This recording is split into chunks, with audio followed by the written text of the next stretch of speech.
आलं।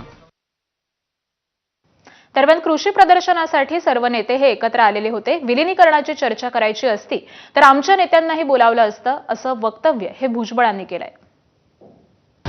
ठीक आहे, परंतु जर तुम्ही तिथे मगाशी सांगितल्याप्रमाणे कृषी प्रदर्शनासाठी आलेली ही सगळी मंडळी होती आणि इथून फक्त अजितदादा होते, ते बारामतीचे असल्यामुळे, त्यामुळे आमच्यापैकी इतरांना कोणाला तिथे जाण्याचा प्रश्नच नव्हता ना। आणि अचानक अशी काहीतरी तिकडे मिटिंग होणार हे कोणाला माहिती होतं। आणि मग असं काही घालायचं असेल तर तिकडचे जशी 7-8-10 माणसं, तसे इकडचे 2-4-5 माणसं बसून एकत्रित याचा काय तो निर्णय घ्यायला पाहिजे आहे आणि मग आपण बोलायला पाहिजे।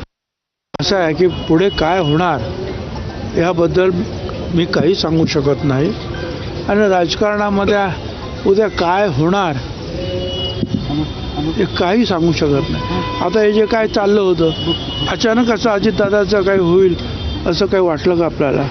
आता काही लोक सुनेत्राताईंबद्दल बोलतात। इंदिरा गांधींना सुद्धा ज्या वेळेला त्या पदावर प्रमुख बसवलं त्यावेळी काय ती गुंगी गुडिया, पण ती गुंगी गुडिया जी आहे तिने देशाला आणि जगाला चमत्कार दाखवले। त्यामुळे आपण सगळ्यांनी जे आम्ही तर ठरवलं की सुनेत्राताईंच्या बरोबर काम करायचं, त्यांना सहकार्य करायचं, त्यांच्या नेतृत्वाखाली जे काही आता पुढे ठरेल सगळे नेते बसून ते होईल।